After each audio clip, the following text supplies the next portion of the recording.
Very charmed. I think you've had a charmed life. I think what I'll do, if you don't mind, numbers have just come out which are rather extraordinary, and I thought I'd play a tape of one of the people who I've respected over the years, from Joe Kiernan and Rick Santelli. This just came out, and we'll just play that for a second. Personal income is up 0.8%. That is almost triple the expectations. Yeah, I'll tell you that the income numbers, really, for the first 4 months of the year, they're stellar. They're really stellar. I mean, I could go back and look at the first 4 months of many different years. Really very strong numbers, and you're right. This administration is criticized for just about everything under the sun. I've never, ever in my lifetime had glimpses into the politics of an administration in the form of transparency like this one. Why don't we be, give credit where credit is due. Income really shooting up. Rick, I also thought everybody was going to get one last order of imports that were going to be tariffed, and they were loading up on things. How the hell did they already fix the trade, or not fix it, but to cut it in half? That's crazy. So there wasn't a lot of front loading of things that they needed before the tariffs hit. Yeah, I'll tell you what, it really does call into question some of the conventional wisdoms. And, it's going to be interesting to see what happens next month when we get this number, or we see some of the other numbers like current account, see how they fared. Because I don't know, I've been watching these numbers a long time. I don't think I've ever seen the trade deficit cut in half in 1 month. Not bad. Right? Not bad. Come on, guys.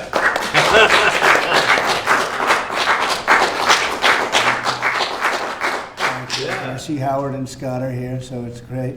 You guys want to stand over here? You might as well. You're the ones that help produce those numbers, and it'll only get better. The tariffs are so important, and that's why we were so happy with the decision yesterday where the tariffs continue, because without the tariffs, our nation would be imperiled.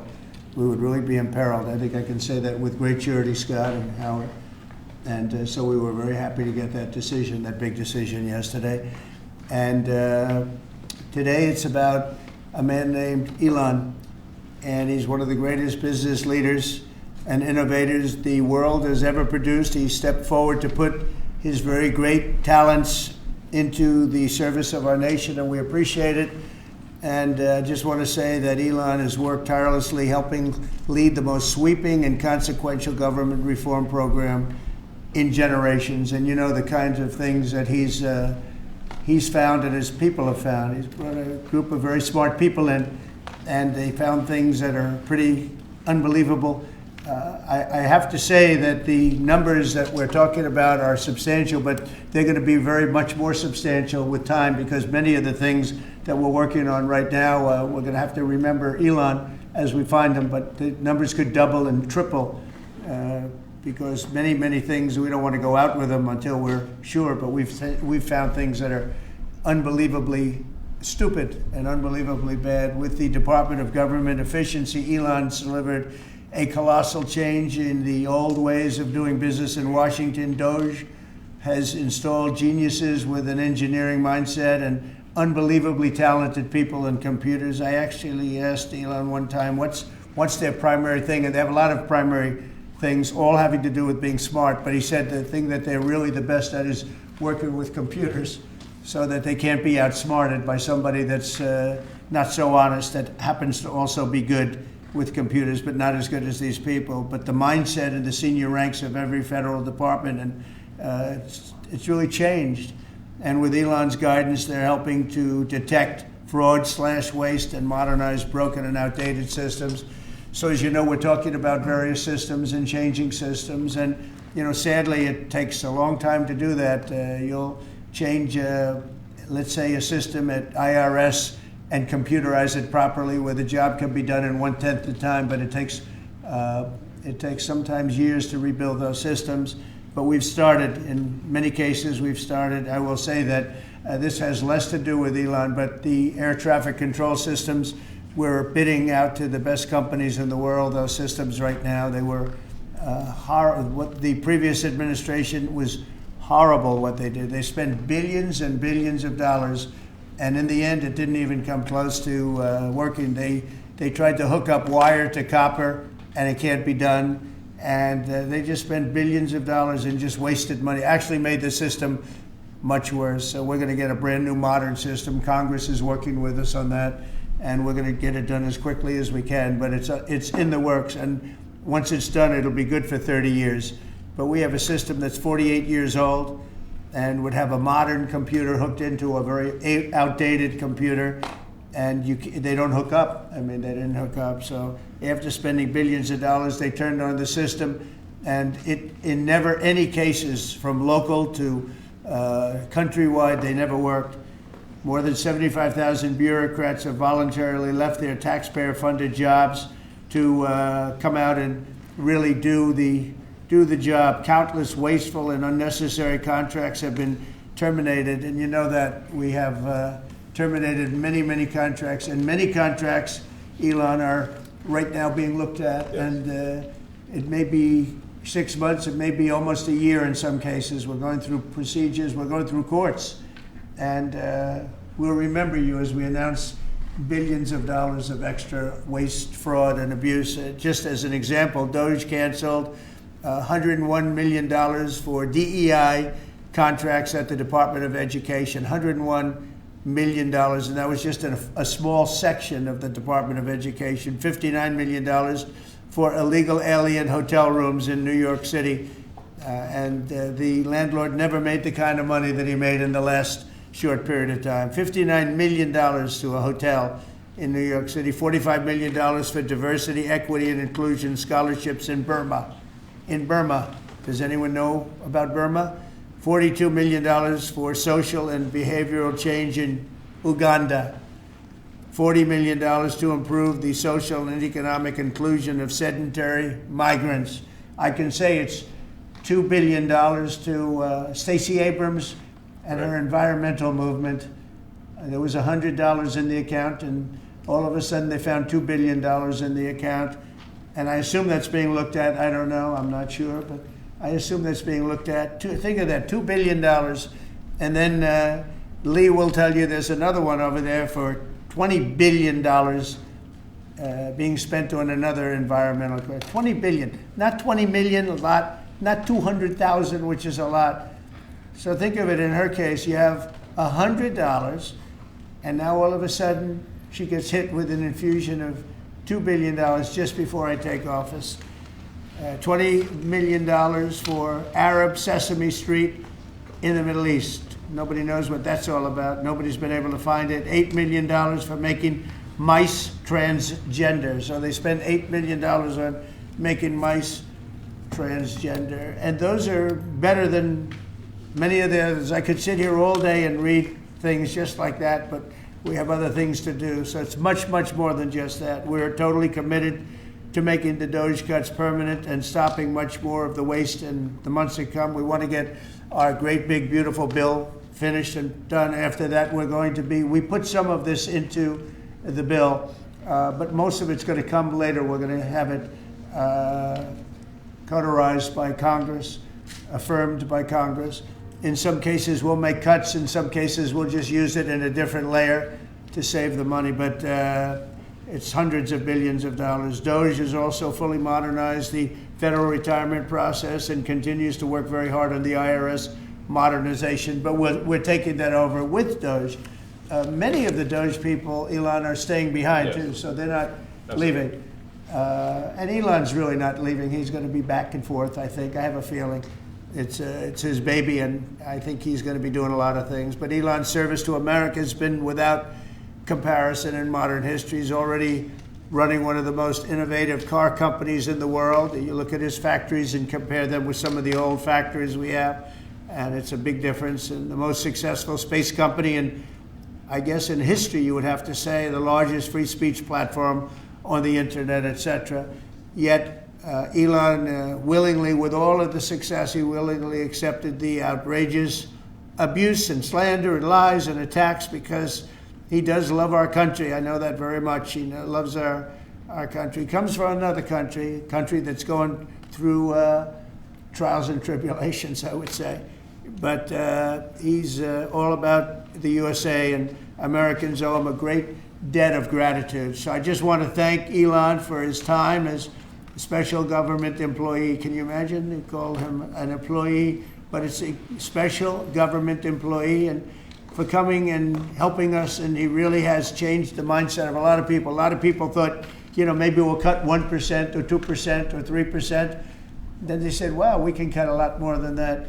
And we're going to do it very surgically. We're going to continue on the march.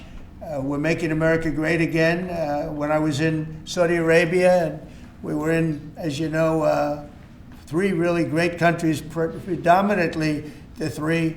Qatar was great, UAE was great, Saudi Arabia, incredible. Such an incredible experience to be in those 3 countries. But the Crown Prince of Saudi Arabia, and I must tell you, the great leaders of the other 2 that we just mentioned, they all said the same thing, that the United States is the hottest country right now anywhere in the world. And 6 months ago, we thought it was dead. It was like a dead country. And it would have been a dead country if we didn't have the right result on November 5th. It would have been a horrible, horrible situation was going on with the borders, with transgender for everyone, men playing in women's sports, and so much more. But they were saying the hottest country anywhere in the world. And then I played that little clip because that was one person who's respected, or 2 people, because Joe was in that one too. Joe's a good man. But that was one group of people saying something about the success of what we've done over the last 4 months. They cannot believe it. In the one case, they said they've never seen anything like it as long as they've been doing what they've been doing. They've been doing it for a long time. So I want to thank Elon for helping. And again, the United States right now is the hottest country anywhere in the world. There's no country as hot, and we're doing really well. When I left, we had no wars, we had no problems. We defeated ISIS, we rebuilt our military, and we had no inflation. And when I came back, we had a lot of inflation. We had wars all over the place.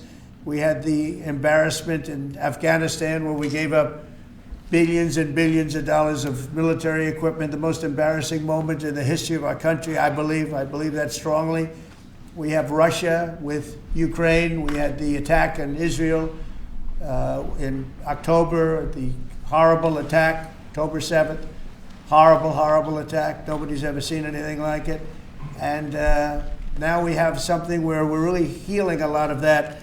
We stopped India and Pakistan from fighting. I believe that could have turned out into a nuclear disaster. And I want to thank the leaders of India, the leaders of Pakistan, and I want to thank my people also. We talked trade. And we said we can't trade with people that are shooting at each other and potentially using nuclear weapons. And they're great leaders in those countries, and they understood, and they agreed. And that all stopped, and we're stopping others from fighting also, because ultimately we can fight better than anybody. We have the greatest military in the world. We have the greatest leaders in the world. We put one of them in charge of the Joint Chiefs of Staff, as you know, General Raisin Kane. And we wiped out ISIS, completely wiped out ISIS in 3 weeks. They said it would take 5 years, and we did it in 3 weeks. And that's the way it is, but we don't want to have to use our military. We want to be peace through strength when we can, and that's the way we're going to have it. So I just want to thank Elon and all of his people. Most of those people are staying, almost all of them are staying, and they're going to be with us. And you're going to see the results coming long into the future. Even a year and 2 years later, you're going to see a lot of the results, and those hundreds of billions of dollars are going to be adding up, and they're going to continue to add. It'll be interesting, really interesting to see what the final number is going to be. But again, Elon gave an incredible service. Nobody like him, and he had to go through the slings and the arrows, which is a shame because he's an incredible patriot. The good news is that 90% of the country knows that, and they appreciate it, and they really appreciate what he did. And I gave him a little special something we have here. Thank you. A very special that I give to very special people. I have given it to some, but it goes to very special people, and I thought I'd give it to Elon as a presentation from our country. Thank you. Thank you, Elon. Thank you. Take care of yourself. Thank you. You took a lot. The luck of this is amazing. That's right. Large lot. Well, let me say perhaps a few words that this is not the end of Doge, but really the beginning. My time as a special government employee necessarily had to end. It was a limited time thing. It's 134 days, I believe, which ends in a few days. So that it comes with a time limit. But the Doge team will only grow stronger over time. The Doge influence will only grow stronger. I'd liken it to sort of Buddhism. It's like a way of life. So it is permeating throughout the government, and I'm confident that over time we'll see $1 trillion of savings and a reduction in $1 trillion of waste and fraud reduction. The calculations of the Doge team thus far, in terms of an FY25 to FY26 delta, are over 160 billion, and that's climbing. We expect that number will probably go over 200 billion soon. So I think the Doge team is doing an incredible job. They're going to continue doing an incredible job, and I'll continue to be visiting here and be a friend and advisor to the president, and I look forward to Times being back in this amazing room. By the way, isn't this incredible? Look at this incredible. It's stunning.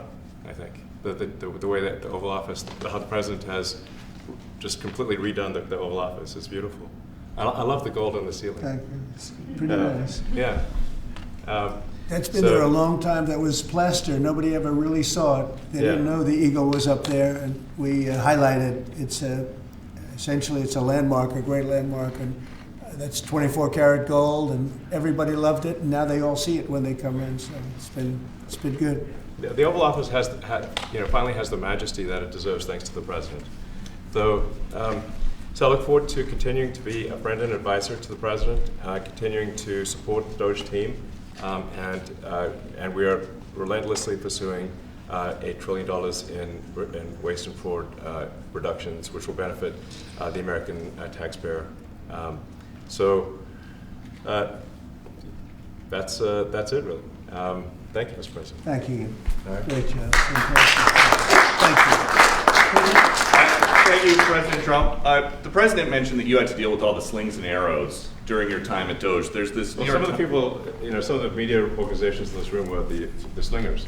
Well, so there is a New York Times report today that accuses you of blurring the line between. Is the New York Times, is that the same publication that got a Pulitzer Prize for false reporting on the Russiagate? Is it the same organization? I got to check my Pulitzer. I think counter. it is. It is. But I think the judge just ruled against the New York Times for their lies about the Russiagate hoax, and that they might have to give back that Pulitzer Prize. That New York Times. Let's move on. Okay, then Next President question. Trump, I got one for President Trump. So President Trump, Biden aides who used to work here are in talks with Republicans in Congress to go and testify about what they did or didn't do to possibly conceal President Biden's decline. Do you think that Dr. Jill Biden should also have to come in and testify about what she did or didn't do? Well, I hate the concept of it. It's the wife of a man who was going through a lot of problems, and everybody that dealt with him understood that. And I guess it came out during the debate loud and clear. That was the biggest signal of all. They have to do what's right. The country was there was a lot of dishonesty in the election, as you know, 2020. That's been now caught. People understand it was a rigged election. And when you go further out, when you see the auto pen, I think the auto pen is going to become one of the great scandals of all time, because you have somebody operating it or a number of people operating. Because I knew Joe Biden. Joe Biden wasn't in favor of opening up borders, letting 21 million people into this from prisons and mental institutions and gang members. He wasn't into that at all.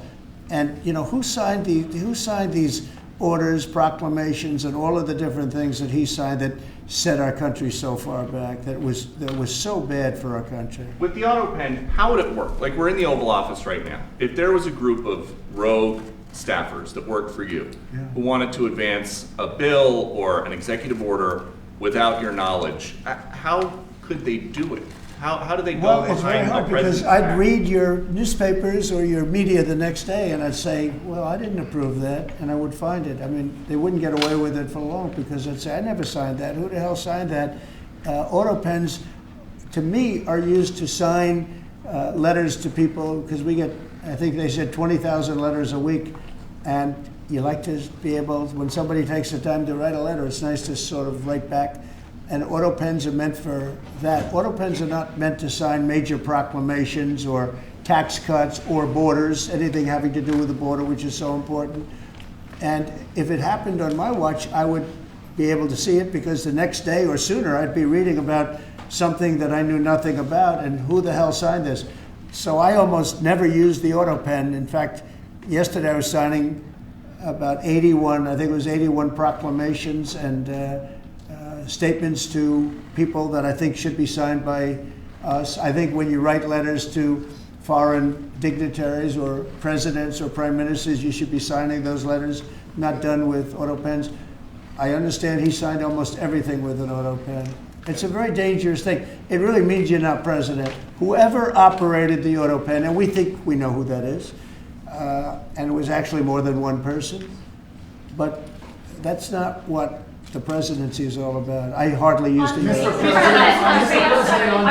Reinstate the tariffs on China. You said that they violated the agreement with the U.S. Well, they did. They violated a big part of the agreement we made. You know, if you read that whole statement, I was very nice to them. I helped them because they were in trouble with the stoppage of a massive amount of business. But I'm sure that I'll speak to President Xi and hopefully we'll work that out. But yeah, there's a violation of the agreement. Yeah, please. Mr. President, can you give us an update to the latest ceasefire agreement that Israel has agreed to, but Hamas still considering? Well, they're very close to an agreement on Gaza, and we'll let you know about it during the day or maybe tomorrow, and we have a chance of that. And I think we have a chance of making a deal with Iran also. They don't want to be blown up. They would rather make a deal, and I think that could happen in the not too distant future. That would be a great thing if we could have a deal without bombs being dropped all over the Middle East. That would be a very good thing. They can't have a nuclear weapon. We want them to be safe. We want them to have a very, very successful nation. Let it be a great nation, but we can't have that. They cannot have a nuclear weapon. It's very simple. And I think we're fairly close to a deal with Iran. Mr. Musk, my question for Elon. Yeah, please. You said just now that you look forward to being a friend and advisor to the president. So do you Well, I am. expect to continue advising the president and Doge informally, or are you going to sort of shift your focus entirely to your companies? Well, I expect to continue to provide advice whenever the president would like advice. I hope so. I mean, I expect to remain a friend and an advisor, and certainly if there's anything the president wants me to do, I'm at the president's service. Mr. Musk, on Doge, you said that there was $1 trillion promise for cuts from Doge. Yes, I think we do expect over time to achieve the $1 trillion. But what have you found in your time here was the biggest roadblock to getting those cuts? Was it the cabinet, or was it Congress, or something else? What was the biggest roadblock from your work? It's mostly just a lot of hard work.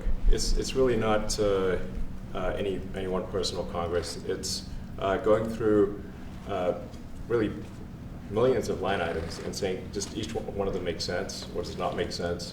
Obviously, at times when you cut expenses, those who are receiving the money, whether they're receiving that money legitimately or not, they do complain.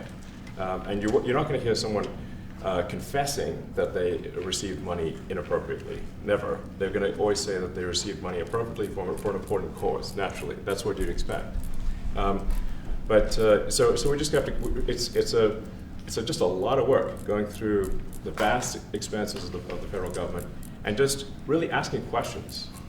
What's this money for? Are you sure it's actually being used well? Many times we can't even find anyone who defends it. So for a lot of the expenses, there's actually no defender at all. And then we have to just work through the process of stopping the spending, where there's often literally no defender. Nobody even knows why the money's being spent. It's truly absurd. I mean, we find situations where there are millions of software licenses with 0 people using them. 0. Exactly. This is the quizzical expression. You're like, surely, if there's millions of software licenses, someone should be using them.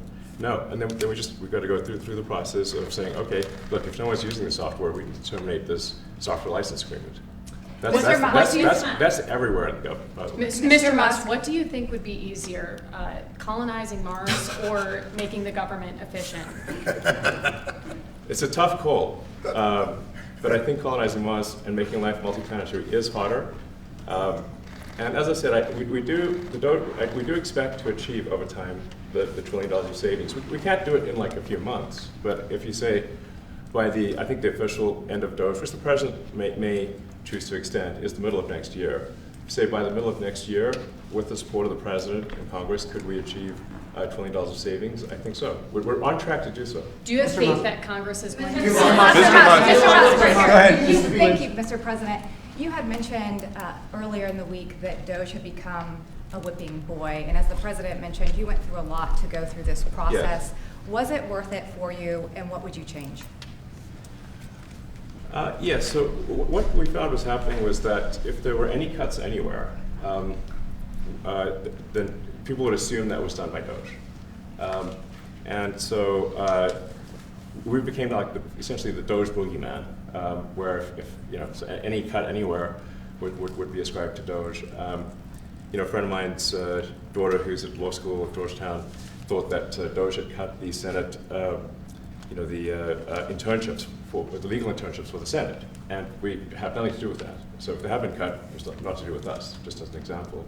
So, it just became a bit ridiculous where any cut anywhere was somehow Doge, and including things that made no sense, and we would agree made no sense. There are many things that occur in the government because it's the banal evil of bureaucracy. It's sort of the frankly largely uncaring nature of bureaucracy. It's as the great Milton Friedman said, money is spent most poorly when it is someone else's money being spent on people you don't know, and that's how federal spending is. And then you can't really even blame the individuals because the way the government works is complaint minimization. So when you do when someone within the government tries to stop money being spent, there's usually someone that complains. And then their manager will say, it's not worth the trouble, just pay it anyway. That happens over and over again. So was it I think it was an important thing. I think it was a necessary thing, and I think it will have a good effect in the future. Thank you, President Trump. This week there was a video on board a plane that showed the First Lady of France slapping her husband, Emmanuel Macron. Do you have any world leader to world leader marital advice on those phones? Make sure the door remains closed. That was not good. No, I spoke to him, and he's fine too. They're fine. They're two really good people. I know them very well, and I don't know what that was all about, but I know them very well, and they're fine. What do you think about this Democratic Party plan to avoid being swept in every battleground state again by spending $20 million to study how to speak to American men? Well, they spent 2.8 billion. We spent 1.5. We spent much less. We spent about half of what they spent, and at the end they were $28 million short. They had to be. They spent 2.8 billion. It's a lot, but they couldn't get 28 million at the end, and now they want to spend. I read that they want to spend money to learn how to talk. That's fake. You don't want to be fake. You shouldn't have to hire consultants to say what America needs, because then the consultants should be running the deal, not them. But I read that they want to spend a lot of money in each state. So we won all 7 swing states, 7 out of 7. We won a lot more than that. We won the popular vote. We won everything, and they want to spend money to find out what they did wrong. And I mean, I can tell you what they did wrong. I can tell you every one of their programs. When they say men playing in women's sports, I would say that's not a winner. When they say transgender for everybody, I think that's not a winner. When they say open borders so the entire world population of criminals can pour into our country, I don't think that's a winner. I mean, I just gave them that for free, but I don't know if they'll change their ways. I see them all the time. I see people that I know in Congress, Democrats, they're trying to justify some of the things I just said. You can't justify them. They're, you know, I always hear they're 80-20 issues. I say they're not 80-20, they're 97-3. They might be 99-1. They're not 80-20. They wish they were 80-20. And they're wasting a lot of money if they're going to continue with that nonsense. And this one's a little bit more of a page 6 question, but back when you hosted The Apprentice, you mentioned once in 2012 that Diddy was a good friend of yours back then. He has since found himself in some very serious legal trouble. Yeah, that's true. Would you ever consider pardoning him? Well, nobody's asked. You had to be the one to ask, Peter, but nobody's asked. But I know people are thinking about it. I know they're thinking about it. I think some people have been very close to asking. First of all, I'd look at what's happening, and I haven't been watching it too closely, although it's certainly getting a lot of coverage. I haven't seen him. I haven't spoken to him in years. He used to really like me a lot, but I think when I ran for politics, that relationship busted up. From what I read, I don't know. He didn't tell me that, but I'd read some little bit nasty statements in the paper all of a sudden. You know, it's different. You become a much different person when you run for politics and you do what's right. I could do other things, and I'm sure he'd like me, and I'm sure other people would like me, but it wouldn't be as good for our country. As we said, our country's doing really well because of what we're doing. So I can't. It's not a popularity contest. So I don't know. I would certainly look at the facts. If I think somebody was mistreated, whether they like me or don't like me, it wouldn't have any impact on me. Mr. President, on the big beautiful bill, would you like to see the Senate build in some support for your tariffs on the big beautiful bill, or should that be a standalone bill? I have great support on the tariffs. I mean, I was so honored that we got that ridiculous stay lifted, because that would have taken away presidential power. It would have taken away everything that was granted by the founders. It would have been a terrible thing. And it would have, most importantly, would have left us vulnerable. We have a lot of countries that use tariffs on us and use them viciously, actually, viciously. And if we didn't have the power to use tariffs on them, and instantly, not when you go back to Congress and try and get hundreds of people to agree on something, that would take months to get just one simple proclamation. If we didn't have the power to counteract their powers, you wouldn't have a country left. We have to act fast. We have to be fast and nimble, as they say. And that was a really great moment, I think, yesterday when that stay was lifted. And hopefully now we'll go to court and just win that battle. Because if we don't have the power to do what they're doing to us, we are going to be a great nation no longer. Elon Musk was once idolized by folks on the left in this country before joining your administration. Now he's considered a hero by conservatives. Why do you think this man, what he's done in American life, has been so politicized? Does it only have to do with you? His life has been amazing. I mean, I look at so many different things. I look at that rocket being, guided back into position. I've never seen that before. I thought it was a space movie. I thought it was a movie. You look at what he's done in terms of communication. It's been unbelievable. So many different, even tunnels going underground, not having to go through all the process of going, he's got a company that does that. He's got so many different companies. Starlink, as an example. He saved a lot of lives, probably hundreds of lives in North Carolina. I don't even know if you remember, but I called you. They needed Starlink in North Carolina. And I didn't know what the hell Starlink was. I said, what is it? Who owns it? He said, do you know Elon Musk? I said, yeah, I happen to know the gentleman. This was before his government stay. And they said, we really need it, because North Carolina became an island. It was, people had no communication. They had no access to anything, and they were dying. And I called up Elon, and you can't get it because it's so successful. It's very hard to get. And he had so much of it brought over there, and they told me it was unbelievable. It saved a lot of lives. So, he's just done a lot of things. I don't think he gets credit for what he's done. But he's a very good person too. You know what? If he wasn't a good person, but he did the same things, I'd probably maybe speak differently. He happens to be a really good person who loves the country. Mr. President, on the one big beautiful bill, you had indicated this week that there were some things you didn't like about what had passed in the House.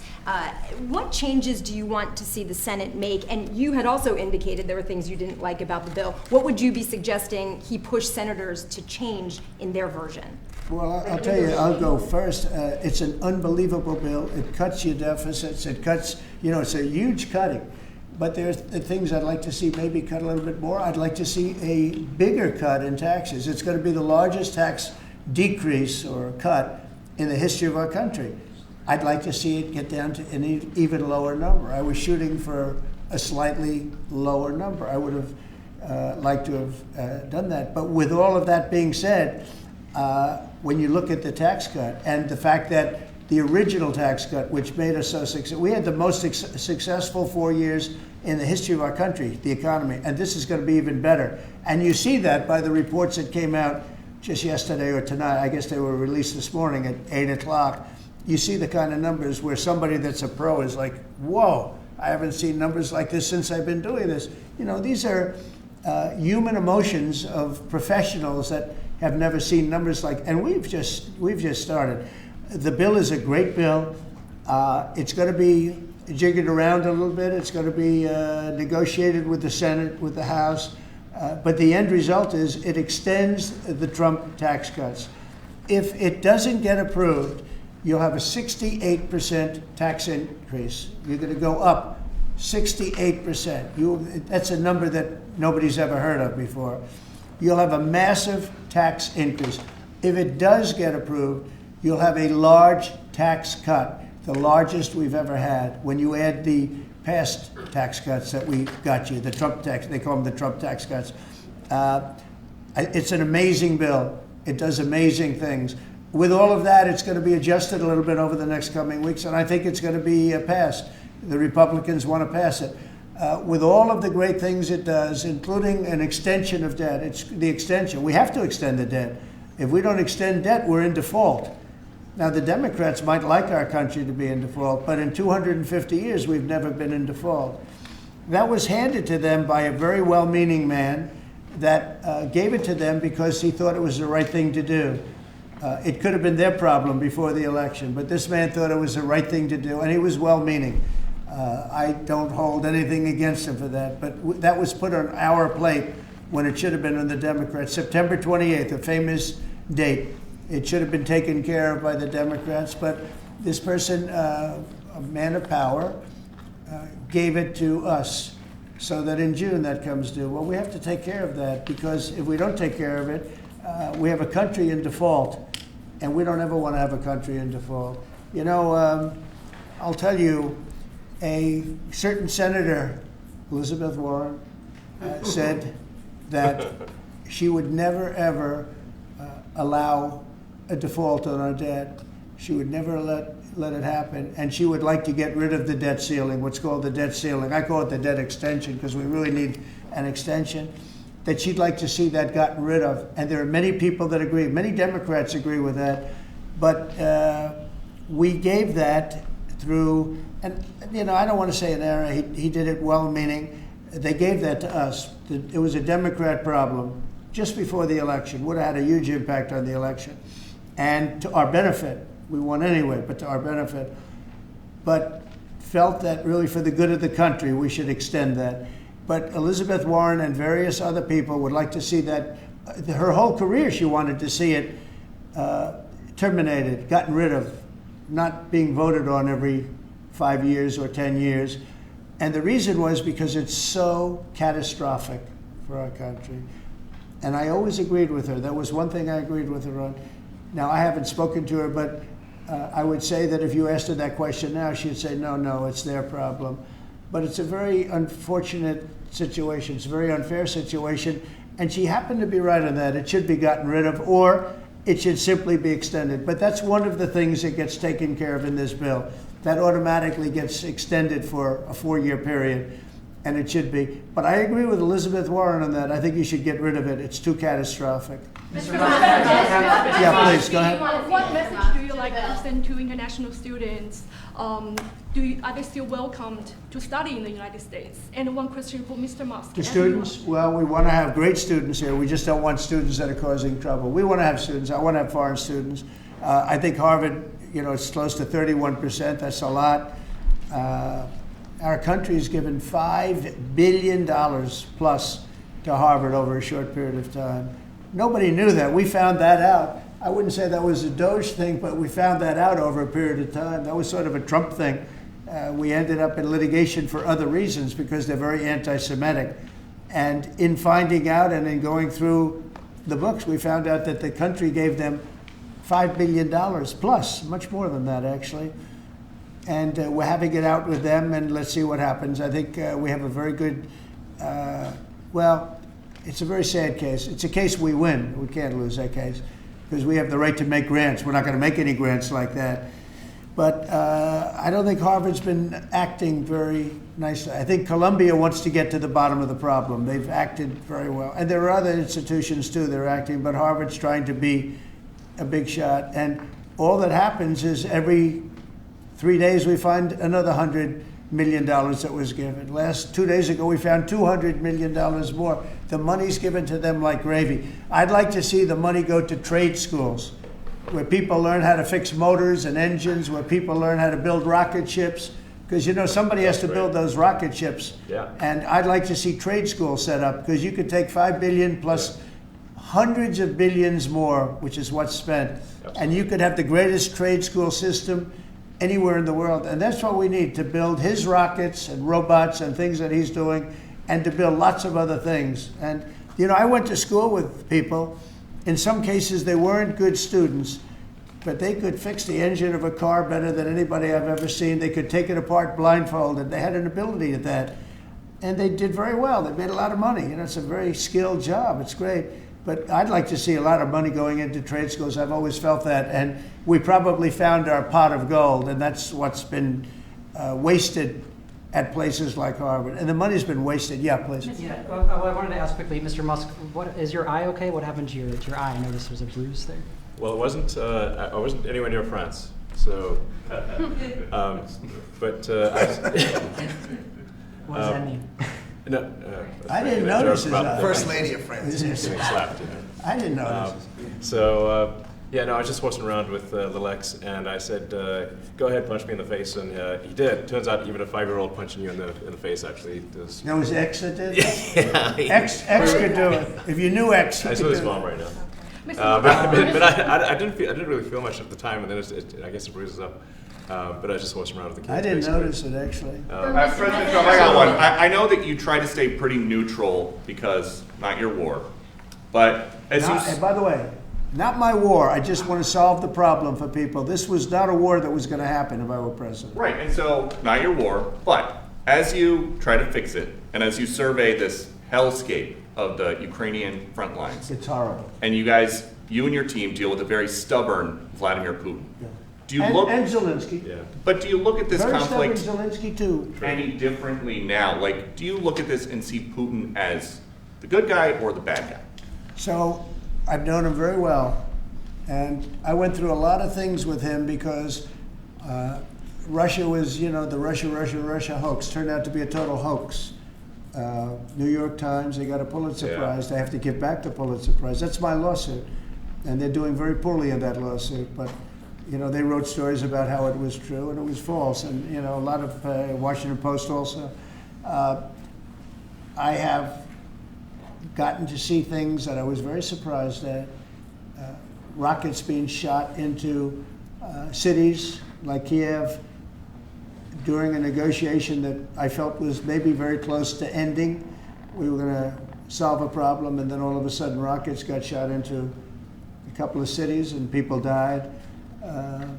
I saw things that I was surprised at, so, and I don't like being surprised. So I'm very disappointed in that way. With that being said, I'd like to see it end. 5,000 people, I think the number's even more than that, but 5,000 people a week are being killed. Mostly soldiers, but also people that live in little cities and towns throughout Ukraine. And I'd like to see that stop. And I asked Caroline this yesterday, but I want to ask you directly. So many of the things that you're trying to do are held up in court right now. If the courts are going to have so much influence over U.S. policy, do you wish you would have just become a judge instead? Yeah, well, look, it wasn't meant to be that way. If you look at the founders, the president had certain powers, and you have your three groups, and they all had supposed to be pretty equal powers. But you can't have a judge in Boston running foreign policy in places all over the country, because He's got a liberal bent, or he's a radical left person. That's what the executive branch is for. And you have checks and balances. But we had millions of people pour into our country. Many, many criminals poured into our country. Murderers, mental institutions from all over the world being emptied out into our country. And if we don't get them out and get them out quickly, could lose your country very easily. This is a bad, that anybody would allow this to happen to our country. You know, with all of the things, we took over inflation, we took over some wars, we took over a lot of problems that didn't exist when I was president. None of it existed. We wiped out ISIS. Other than that, we had no wars. Putin was never going to hit Ukraine. Israel would have never been attacked. That attack, as you know, Iran had no money. They didn't have money for Hamas. They didn't have money for Hezbollah. They had no money whatsoever. That wasn't going to happen. All of these things that happened weren't going to happen. You wouldn't have had inflation. So it's very sad when I came back. But the thing that is the hardest is that they allowed 21 million people into our country, and many of those people are stone cold criminals. They moved their criminal population into the United States, and of all the things that are bad, I solved inflation, I believe, already. I got the fuel prices down. The fuel prices came down. That's one of the reasons. They screwed up the energy. They screwed up the cost of gasoline and oil and gas. And you had tremendous inflation, the greatest inflation probably in the history of our country under Biden. And when people said, oh, but the economy was, no, the economy was terrible for the people because they couldn't afford the energy. And the energy brought everything else up. Energy is the big deal. But with all of that, we solved that already. In 4 months, we solved it. $1.99, $1.98 gasoline. First time people have seen that in a long time, since my term. But the hardest thing to solve is millions of people pouring into our country, many of whom are criminals. Because remember, these countries are smart. Their leaders are very street smart. They're sending the people that they don't want. They don't want the people that are there, that are law-abiding, that are productive, that are working hard. They want people that are in jails. We have them. They allow them to come in. And I always look to the other side, like, why would somebody do something? In business, I try and study, why would they want to do this? Why would they want to sell it? Why would they want to buy it? One thing I can't figure out is, what would an administration, what were they thinking when they allowed millions of people from prisons all over the world, not just from South America, Venezuela, all over the world, from the Congo in Africa, hundreds of people, thousands of people from the Congo, rough prisoners, from Asia, from Europe, rough parts of Europe. Why would they allow them to come into our country? Why would they do that? It's the one thing I can't figure out. And I don't believe it was Joe Biden. I really don't. I mean, look, he's been a sort of a moderate person over his lifetime, not a smart person, but a somewhat vicious person, I will say. If you feel sorry for him, don't feel so sorry, because he's vicious. What he did with his political opponent and all of the people that he hurt a lot of people, Biden. And so I really don't feel sorry for him. But he wasn't a person that would allow murderers to come into our country. He wasn't a person that was in favor of transgender for anybody that wanted it, take kids out of families, et cetera, et cetera. So I just don't understand why a thing like this, how a thing like this could have been allowed to happen. Very sad. It's very sad for our country. If I could add something, I think the fundamental moral flaw of the left is empathy for the criminals and not empathy for the victims. Empathy for the criminals, but not empathy for the victims. And there's been way too much of that. That needs to stop. To the president's point, there's been immense judicial overreach that is unconstitutional. That was never intended. And it's undermining the people's faith in the legal system. It needs to stop. It's gone too far. Mr. And just today, we had, just a couple of hours ago, we had a great decision from the Supreme Court, thank goodness, that was very important. We had two important decisions yesterday on the tariffs, because again, we have to be able to fight fair fight with other countries. Howard, would you say we have to be able to use tariffs to fight people that use tariffs on us? I mean, if we didn't have that power of tariffs, we would economically be destroyed as a country, because they will destroy us. Other countries will destroy us with unchecked tariffs. We can check them when we have the use. They tried to take that power away from us. And if you take that power away, we're not going to have a country. We won't have an economically viable country. But it's very important on immigration that we be able to get people out without having to go through a long court case. I mean, it was up to some of these judges. Every single one of these millions of people,